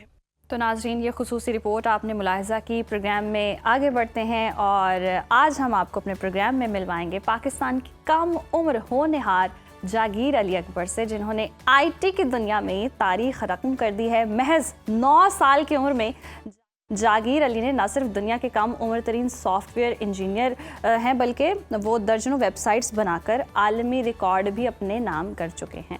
जागीर अली अकबर ने महज 3 बरस की उम्र में कंप्यूटर की तालीम का आगाज़ किया और 7 साल की उम्र में बासाब्ता तौर पर IT कॉलेज में दाखिला लिया, जहाँ सिर्फ 3 साल के कलील अरसे में जागीर अली ने SEO, फ्रीलांसिंग, डिजिटल मार्केटिंग और सोशल मीडिया मार्केटिंग में महारत हासिल की और बाद साहब वर्डप्रेस के जरिए वेब डेवलपमेंट पर उन्होंने काम शुरू किया। और जी कम उम्री के बावजूद जागीर अली अकबर ने front end back and development में भरपूर दस्तरस हासिल करके अपनी सलाहियतों का लोहा मनवाया और पाकिस्तान का कम उम्र तरीन वेब डेवलपर बनकर उन्होंने जी अवार्ड भी हासिल किया है। जागीर अली की इस शानदार कामयाबी पर वज़ीर तालीम पंजाब राना सिकंदर ने नन्हे IT माहिर को अवार्ड भी दिया। अभी रिसेंटली उनको अवार्ड भी मिला है। तो आइए जानते हैं जागीर अली अकबर की लगन, मेहनत और मुस्तक़बिल, उन्हीं की ज़बानी उनकी कहानी जानते हैं। तो वेलकम टू सुनो पाकिस्तान, बहुत शुक्रिया आपके वक्त का। इतना क्यूट सा प्यारा सा बच्चे और इतने माशाल्लाह होनहार टैलेंटेड बच्चे को आज प्रोग्राम में लेके हम भी बहुत फ़ख्र महसूस करें और आपसे बात करने का भी बड़ा मज़ा आ रहा था ब्रेक में। तो इतनी कम उम्र में ये कामयाबी समेटना और डेवलपमेंट, वेब डेवलपमेंट सीखना, ये लगन, ये जज्बा शुरू कहाँ से हुआ? कैसे आपने फ़ील किया कि आप इस काम में बहुत माहिर हो सकते हैं? लोग कहते होते हैं कि अगर किसी यानी कि औरत के पीछे कोई हाथ हो ना, इसी तरह मेरी मम्मा के भी पीछे मेरा कोई हाथ था। ठीक है, उनकी सपोर्ट बहुत थी। बाबा की तो बेस्ट थी ही थी, मगर मम्मा की उससे भी ज़्यादा थी। ठीक है, तो अब क्योंकि मैं IT कॉलेज में मैं बिल्कुल सामने हुआ करता था, बिल्कुल रोड के आगे करके, तो उनकी इतनी सपोर्ट थी कि वो एक दफ़ा मुझे लेने जा रही थी तो उनका ऐसे ही एक एक्सीडेंट हो गया था, जिसकी वजह से उनको काफ़ी स्टिचेस भी लगे थे। तो ऐसे ही उन्होंने मुझे काफ़ी सपोर्ट भी किया था। उनकी मैं यानी कि बहुत मैं उनका थैंकफुल हूँ कि उन्होंने मुझे इतना सपोर्ट किया। अगर तो वो अभी ये शो देख रही हैं तो मैं उनको यही कहना चाहूँगा कि आपने मुझे बहुत सपोर्ट किया है और I am really thankful to you. अच्छा जागीर, ज़बरदस्त है ये। तो अब मुझे ये बताएं कि वर्डप्रेस से आपने काम शुरू किया। अभी ब्रेक में हम आपके साथ गपशप लगा रहे थे, बल्कि आपसे सीख ही रहे थे हम कुछ ना कुछ। तो ये बताएं कि आप बता रहे हैं कि वर्डप्रेस जो है ये कॉम्प्रोमाइज़ हो जाती है, ये सेफ नहीं है, ये किस तरह से है? नहीं, अब वर्डप्रेस सेफ तो है, ये नहीं कि यानी कि ये सेफ नहीं है। सही। मैं कोडिंग वाली भी बनाता हूँ और वर्डप्रेस वाली भी। मगर वर्डप्रेस में बात ही होती है वो ना उसका, क्योंकि हम लोग उसमें कोडिंग तो लगाते हैं नहीं, जावास्क्रिप्ट उसमें नहीं लगती, ना ही मोंगोडीबी लगती है। ठीक है। तो उस वजह से जो उसका बैकएंड होता है ना, वो थोड़ा सा उस मुकाबले में मजबूत नहीं होता, उतना पावरफुल नहीं होता जितना हमारी कोडिंग वाली से होता है। तो वैसे देखने में वो भी काफी खूबसूरत लगती है, उसका भी बैकएंड होता है, मगर उस टाइप का नहीं जिस तरह हमारी कोडिंग वाली का होता है। तो कोडिंग में बैकएंड लगता है, डाटाबेस लगता है और मोंगोडीबी, जावास्क्रिप्ट, HTML, CSS। तो आप बता रहे थे कि ये ज्यादातर 70% वेबसाइट जो हैं इनके पीछे वर्डप्रेस है, तो फिर क्यों 70 to 80 वेबसाइट, 80% अच्छा, वेबसाइट 70 to 80%। 70 to 80%। तो क्या वजह है, क्या सस्ती हैं, क्यों इसको प्रेफर किया जाता है अगर इसमें कोडिंग नहीं है और उस तरह से कॉम्प्रोमाइज भी हो सकती है? उज़ैर ने सारा कुछ सीख के जाना है आपसे। क्योंकि जो वर्डप्रेस की वेबसाइट होती है वो वैसे जल्दी भी बन जाती है, सिलाई भी बनती है, ठीक है, और थोड़ी चीप भी होती है। अच्छा, इस वजह से लोग उसको ज़्यादा प्रेफर करते हैं। सही। अच्छा, अब ये तो हो गया कि आप हमें टेक्निकल चीज़ें भी बता रहे हैं कि कौन सी ज़्यादा बेहतर है, और आप क्या सजेस्ट करेंगे कि वर्डप्रेस पर ही ज़्यादा करनी चाहिए वेबसाइट डेवलपमेंट और या दूसरे कोडिंग पे? कोडिंग में ज़्यादा करनी चाहिए, क्योंकि कोडिंग जो होती है उससे हम लोग अगर वेबसाइट बनाते हैं तो हम वर्डप्रेस से अच्छे भी बना सकते हैं, क्योंकि वर्डप्रेस से पहले तो हम टेम्पलेट्स ले, टेम्पलेट्स के बगैर भी बना सकते हैं। फिर उसके अंदर हम विड्थ, इमेज डालते हैं। जिस तरह अब मैं आपको एक छोटी सी एग्जांपल लेता हूँ, जिससे अब हम लोग इस तरह करते हैं कि कोई भी इमेज लगानी हो ना तो हम इमेज को ड्रैग कर देते हैं वहाँ पे उसके सामने, ठीक है, तो फिर इमेज चूज करते हैं और इमेज लग जाती है। मगर कोडिंग में इस तरह करना है, कोड पे लिखना होता है इमेज का, फिर इमेज का हमने टैग लगाना होता है, फिर इमेज जाके लगती है, फिर उसकी विड्थ, हाइट। अच्छा जागीर, हमें ये बताएं किन किन कामों में आपको महारत है? अगर देखें तो सोशल मीडिया मार्केटिंग हो जाए, डिजिटल मार्केटिंग हो जाए, क्या क्या कर रहे हैं आप? मुझे सबसे पहले तो मुझे आती है SEO, digital marketing, social media marketing and web development. सही, गुड। अच्छा, तो बेस्ट प्लेस कौन सी है वर्क करने के लिए जो फ्रीलांस करना चाहते हैं उनके लिए? फिर प्रोफाइल बनाना, ये सब फाइवर पे, अपवर्क पे अकाउंट बनाना चाहते हैं, कुछ पैसे कमाना चाहते हैं, क्या टिप देंगे आप उन्हें? मैं तो उन्हें यही कहना चाहूंगा कि पैसे कमाने से बेहतर है मुल्क के लिए पहले कुछ करें। वाह वाह वाह, ठीक है, क्योंकि हमारे मुल्क ही हमारे लिए सब कुछ है। अगर वो आगे बढ़ेगा तभी हम लोग आगे बढ़ सकेंगे। जबरदस्त। मगर अगर तो हम लोग पैसे कमाने के पीछे सारा काम करें ना, तो ये काफी शर्म की बात है। आपके ख्याल में क्या करना चाहिए मुल्क के लिए? मुल्क के लिए मैं तो यही कहना चाहूँगा कि सब लोग मेरा साथ दें, क्योंकि जो हमारी पाक आर्मी है वो अगर फ्रंट एंड पे लड़ रही है ना हमारे दुश्मनों से, तो हम बैक एंड पे बैठ के अपने दुश्मन से लड़ेंगे। कितनी बड़ी बड़ी जबरदस्त बातें, और ये जज्बा चेक ये करें आप नौजवानों नन्हे को से चाहिए बच्चे ना कि ये फिर सॉफ्टवेयर भी सीखें, क्योंकि आपको पता है ये मई वॉर में साइबर वॉरफेयर जो है वो भी टर्म मुतारिफ हुई है और साइबर के जरिए भी हमने बड़ी कामयाबियां ली हैं। यस।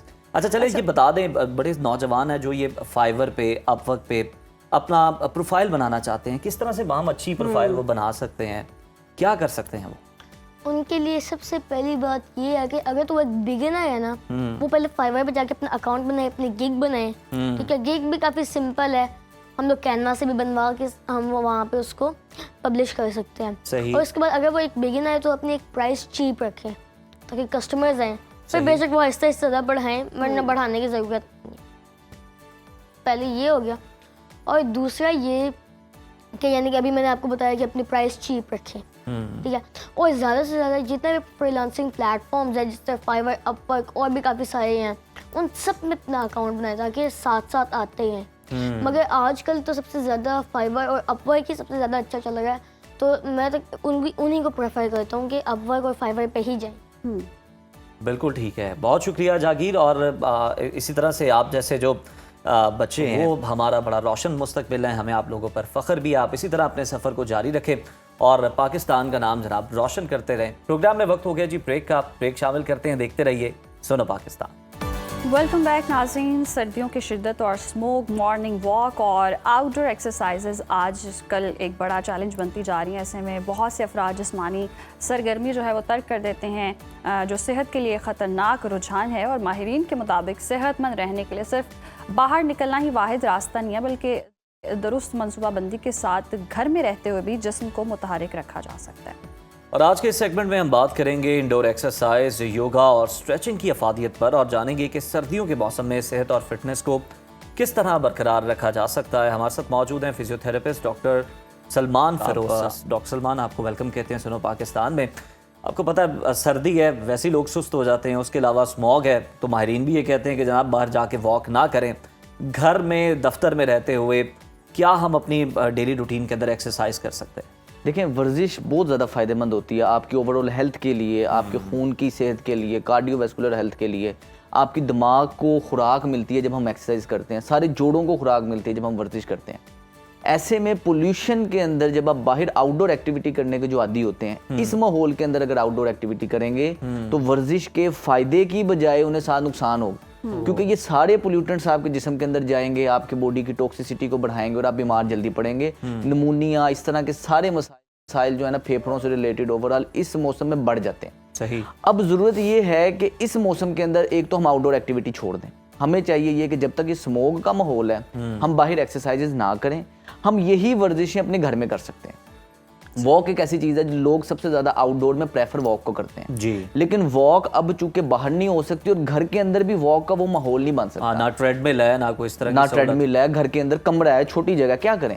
तो कुछ ऐसी एक्सरसाइजेज हैं जो हम घर के अंदर करके 1 घंटा लगातार वॉक से जो फायदा होता है उस फायदे को आप 10x कर सकते हैं, यानी कि घर के अंदर वो वर्जिश करके उससे आप 10 गुना ज्यादा फायदा हासिल कर सकते हैं। वो कौन सी हैं सलमान साहब? अच्छा, अगर आप कहें तो मैं यूज करूं? All yours. अच्छा, अब ये वाली जो एक्सरसाइज है, सबसे पहले तो आपने ये देखना है कि घर के अंदर जिस जगह पे हम एक्सरसाइज कर रहे हैं ना, वहाँ का माहौल पोल्यूशन फ्री हो, जगह साफ होनी चाहिए, कपड़े आपको कंफर्टेबल होने चाहिए, और इंडोर प्लांट आपने घर के अंदर कमरों के अंदर रखना है ताकि आपके पोल्यूशन कम रहे और आपकी सेहत बेहतर है। सही। अब आपने ढीले ढाले कपड़े पहन के एक्सरसाइज करनी है, सुबह उठते साथ आपने एक्सरसाइज करनी है। एक्सरसाइज से 10 मिनट पहले 1 गिलास आपने पानी का लाजमी पी लेना है। जितनी भी मैं एक्सरसाइज करूंगा, हर वर्जिश को आपने सिर्फ और सिर्फ 1 मिनट के लिए करना है। सबसे पहले आपने इस तरह बिल्कुल जिस्म ढीला ढाला छोड़ के ये जंपिंग करनी है। अच्छा, अब जिन लोगों का वजन कम है या जिन लोगों को जोड़ों में दर्द नहीं है वो तो आराम से कर सकते हैं। जिन लोगों को दर्दें हैं, अगर वो जंप नहीं कर सकते, सिर्फ वो इतना इतना बाउंस करें, इसको हम हूप कहते हैं। इससे आपके एक तो जॉइंट्स के मैकेनो रिसेप्टर एक्टिव होते हैं और आपका जॉइंट्स मजबूत होते हैं। जो ऑस्टियोआर्थराइटिस, इस तरह के मसाइल, अगर आप रोजाना ये 1 मिनट करते हैं आपके वो मसले हल होंगे। इसके बाद आपने खड़े खड़े एक बाजू ऊपर एक बाजू नीचे, इस पोजीशन पे आपने बाजू मूव करना है। अच्छा, ये इस कदर इफेक्टिव एक्सरसाइज है। वो लोग जो सुस्ती महसूस कर रहे हैं, काम करने का दिल नहीं कर रहा, थकावट बहुत ज़्यादा है, बड़ी बोरियत हो रही है, सिर्फ और सिर्फ 10 सेकंड के लिए ये कर लें। खड़े हों, सिर्फ और सिर्फ इस तरह कर लें। फौरी तौर पे उनकी बॉडी रिचार्ज हो जाएगी, ब्रेन एक्टिव हो जाएगा, मसल दोबारा से रिफ्रेश हो जाएंगे। अच्छा, अब ये घर के अंदर करने का फ़ायदा ये है कि आपकी अपनी जगह है, आप आराम से कर सकते हैं और आपको थकावट भी नहीं होगी, आपके अपने कंट्रोल में। हर वर्जिश 1-1 मिनट के लिए करनी है। इसके बाद पाँव हल्के से खोलने हैं, हाथ इस तरह लेके जाने और साइड पे ऐसे ट्विस्ट करना है। ये इससे आपकी कमर की मोबिलिटी बढ़ती है, आपके जो रिब केज है वो ओपन होता है, आपके सांस लेने की सलाहियत बेहतर होती है। खड़े खड़े आपको सांस चढ़ जाता है, ज़्यादा देर खड़े नहीं रहा जाता, स्टेमिना नहीं है, ज़्यादा देर चलते वक्त थक जाते हैं।